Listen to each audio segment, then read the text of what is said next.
સંત અસંતની રીત જુજવી, ભેળાના ભળે જેમ રાતને રવિજી, એમ કહે છે સહુ અનુભવીજી।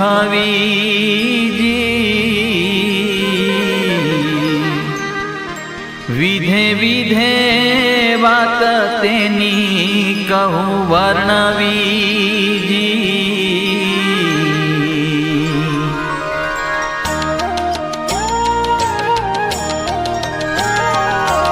વર્ણવી તેની વાત કહું હરિદાસ અદાસ દોઈની, રાગી ત્યાગીની રીત ભેળી ભળે નહીં કોઈ કોઈની। એક સુખ ઈચ્છે શરીરના, એક ના ઈચ્છે સુખ શરીરનું, એક ઈચ્છે નિરસ અન્નને, એક ખાવા ઈચ્છે ખીરનું,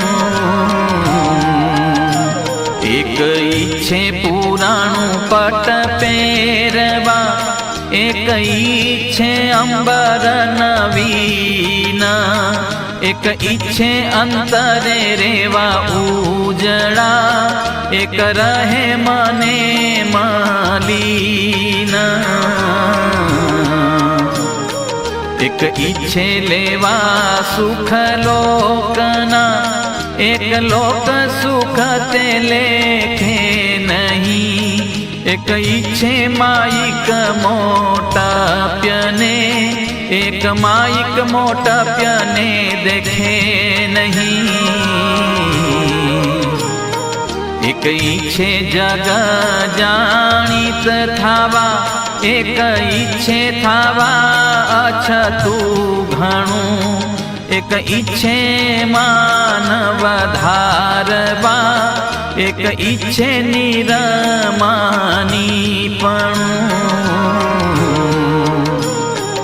એક ઈચ્છે છે પદાર્થ પામવા, એક કરવા ઈચ્છે છે ત્યાગ, એક ઈચ્છે છે અલપ સુખને, એકને અલપ સુખ છે આગ। એક ઈચ્છે રેવા અરણ્યમાં, એક ઈચ્છે વસ્તીમાં હિવાસ, એક ઈચ્છે વિષય સુખ માણવા, એક એ સુખથી છે ઉદાસ।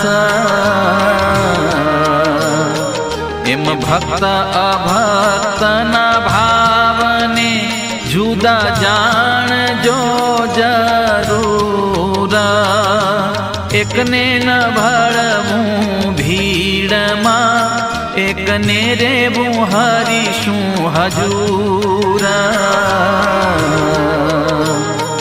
એમ દાસ અદાસ દોયને ભેળું રેવામાં ભારે રોળ છે, નિષ્કુળાનંદ નથી કહેવાતું, પણ તપાસે દુઃખ અતોળ છે।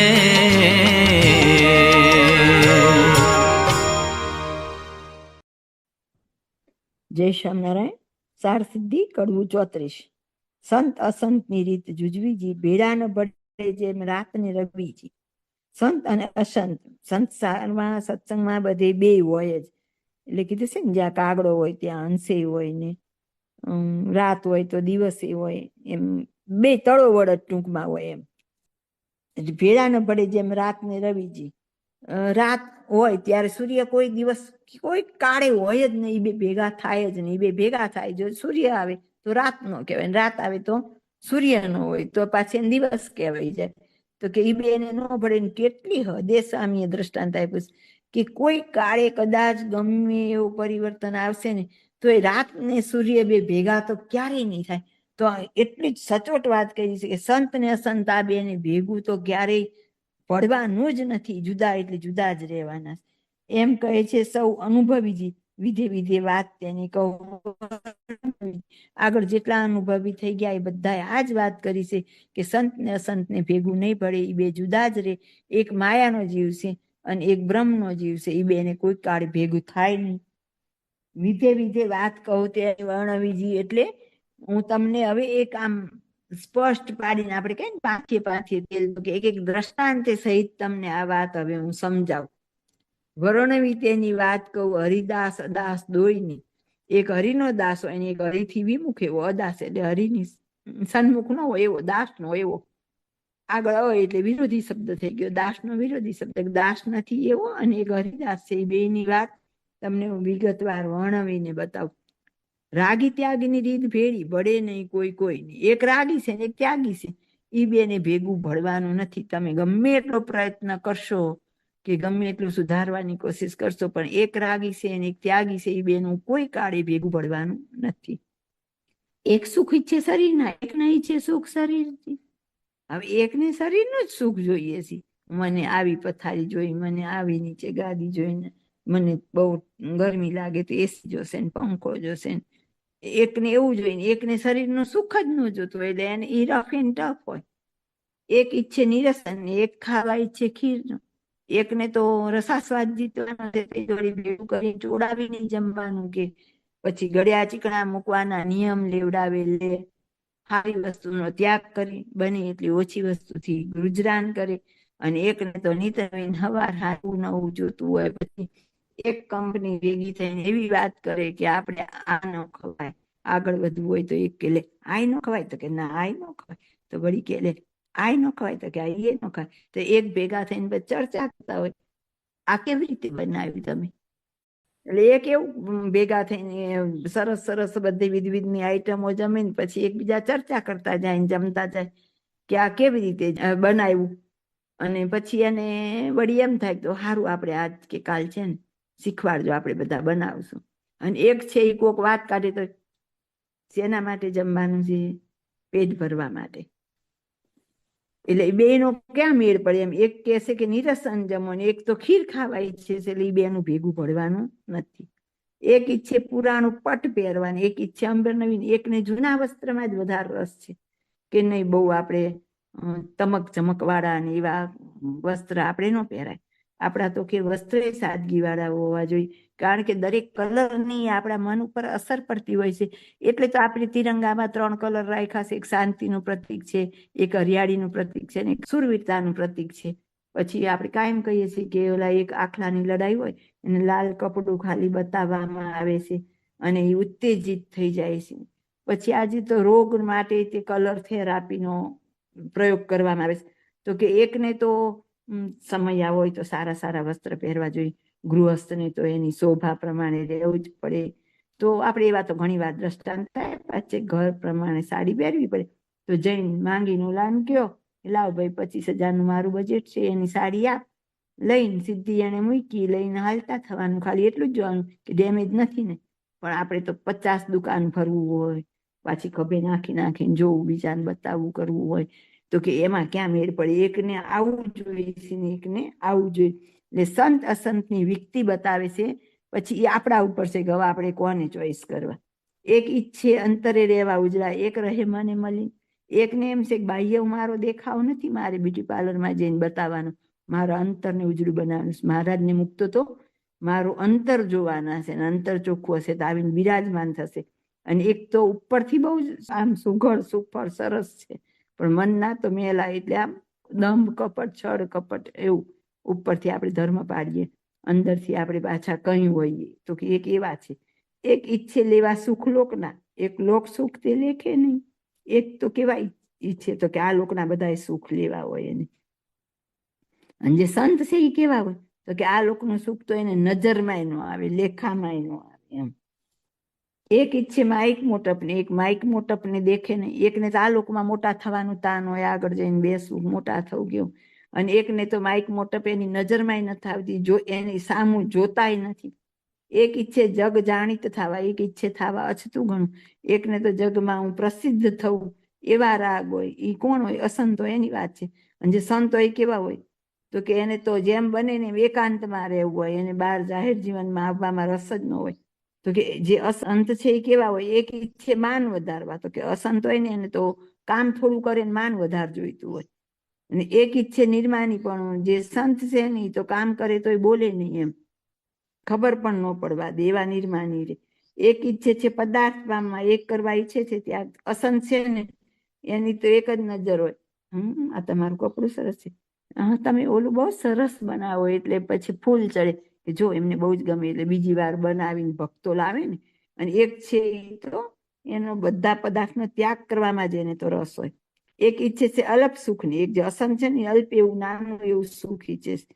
એકને અલ્પ સુખ છે આગ, અને એક જે સંત છે એને જો ભૂલે ચૂકે નાનું એવું સુખ ભોગવવાનું આવ્યું કંઈક સંજોગો વસાત, તો એને તો આગ જેવું લાગી જાય. જેમ કે નિષ્કુળાનંદ સ્વામી ગોપાળાનંદ સ્વામી પાસે સમાગમ કરવા ગયા હતા.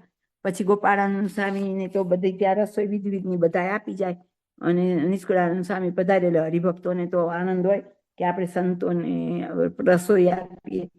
તો એમણે તો જોયું કઈ તો દૂધના બોઘેણા આવે છે, કે શું કરવાનું કે દૂધ પાકની રસોઈ. સ્વામીએ સામાન ઉપાડ્યો, મારે અહીં નથી રહેવું એમ. પછી ગુણાતીતાનંદ સ્વામીની વાત છે કે એક વખત રઘુવીરજી મહારાજની સાથે ગુણાતીતાનંદ સ્વામી નીકળ્યા હોય છે. તેમની બગી હોય ને એમાં બેસવાનો બહુ આગ્રહ કરે છે રઘુવીરજી મહારાજ. તો સ્વામી બહુ ના પાડે છે કે ના ના હું તો એમાં નહીં બેસું, પણ અતિ આગ્રહ કરે છે ને એટલે પછી બગીમાં બેસે છે.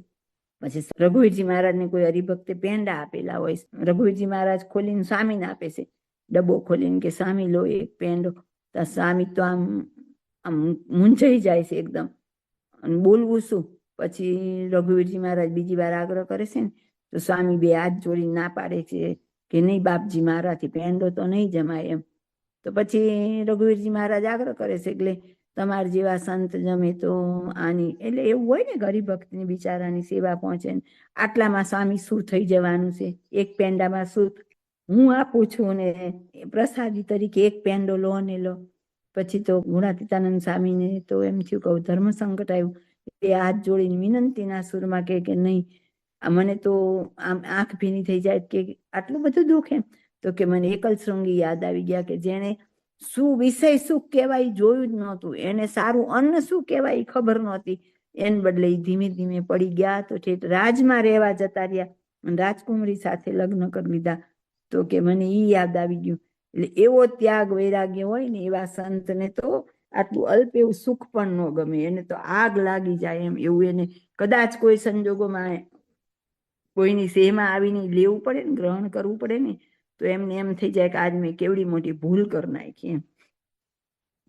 એક ઈચ્છે રહેવા અરણ્યમાં, એક ઈચ્છે વસ્તીમાં. જે સાચા સંત છે ને એ ક્યાં રે? તો કે એને તો એકાંતવાસ જ વધારે પસંદ હોય, જંગલ ને એકાંતવાસ. અને જે અસંત છે એને શું ગમે? તો કે ગામો ગામ જવું, પધરામણી થાય ને આગતા સ્વાગતા થાય, વિધની રસોઈઓ આવે ને એને એવું ગમે એમ. એક ઈચ્છે વિષય સુખ માણવા, એક એ સુખથી છે ઉદાસ. તો જે અસંત છે એ કેવા છે? તો કે એને તો વિષય સુખ માણવામાં જ આનંદ હોય. અને એક છે એને કેવું છે? તો કે વિષય સુખ સામે આવે ને તો એને ચિંતા છે કે મારાને એવોઈડ કેમ કરવા એમ. અને આજનો યુગ તો એવો જ થઈ ગયો છે, સાચા સંતને જીવવું અઘરું થઈ ગયું છે. અસંતની જ બોલબાલા છે, કારણ કે આપણા ગુરુજી જમે તો આપણને જ મળે ને જમવા, એટલે આપણને એ જ વાત ગમે. મારા મનમાં વિષય હોય એટલે મને વિષય વ્યક્તિ જ ગમે, કારણ કે મારે મારો મોક્ષ કરવો હોય, સાચા રસ્તે ચાલવું તો કડવી દવા મારે ખાવી જ પડે. મને વિષય ખંડનની વાત કરે એ મારે સહન કરવી જ પડે, તો જ હું આગળ વધું. પણ એવું તો રેર કેસમાં જ બને, કારણ કે મને એ વિષય જોતા એટલે મારું મન હારી જાય, અને હું પછી શું કરું? તો કે અસંતની જ હું સંગ સંત સમાગમની એનો જ કરું, અને સંતનું ખંડન કરું પાછું એમ. એમ ભક્ત અભક્તના ભાવને જુદા જાણજો જરૂર. તો કે તમારે જો સત્સંગમાં આગળ વધવું જ હોય અને મહારાજની મૂર્તિના સુખ સુધી પહોંચવું હોય, તો જો ભક્ત ને અભક્ત બે હશે, પણ બેના ભાવને તમે તમારી બુદ્ધિ શક્તિથી માપી અને એનું ચિંતન મનન કરી અને વિચાર કરજો, અને જાણી એ પ્રમાણે પછી આગળ વધજો.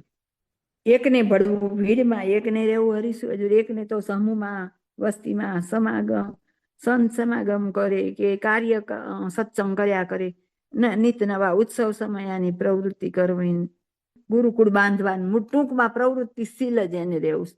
અને એકને તો એકાંતમાં ભગવાનની સન્મુખ, મૂર્તિની સન્મુખ રહેવું છે. તો એ સંતનું લક્ષણ છે. અને ઓલા આમ કુપાત્રતાની દ્રષ્ટિએ અસંત નથી, પણ એ મૂર્તિ સુધી ન પહોંચાડી શકે, એ દ્રષ્ટિ માન્ય નથી. એમ દાસ અદાસ દોઈને ભેડું રહેવામાં ભાડે રોડ છે. દાસ અને અદાસી બેને ભેગું રહેવામાં રોડ એટલે શું છે? તો કે નુકસાન છે, એને દુઃખ છે. કારણ કે હવે એ બેનું કેમ ભેગું પડશે? એકનો રસ્તો ઉત્તર જાય ને એકનો દક્ષિણ ને, એ બે ભેગા રહે ને એટલે ચોક્કસ દુઃખ આવે. ને દુઃખ કોને આવે? સંતને. અસંતને તો બહુ દાબમાં રહેવું પડતું હોય, કદાચ સંત મોટા હોય તો એને થોડીક તકલીફ થાય કે એને વિષય સુખ ભોગવવા ન મળે, એને એમ દુઃખ લાગે. અને ઓલા જે છે ને સાચા સંત, એને શું તકલીફ થાય? તો કે ઓલા બધાને એકલા આખો દી વિષય સુખ જ જોતા હોય. આ કેટલીક વાર ખંડન કરીને કરે, થાકી જાય એની હારે રહીને. તો કે ઈ બેને ભેગા રહેવામાં તો દુઃખ જ છે. નિષ્કુળાનંદ નથી કહેવાતું, પણ તપાસે દુઃખ તોડશે. મારાથી કહેવાતું નથી કે સાચી જેવી છે એવી વાત.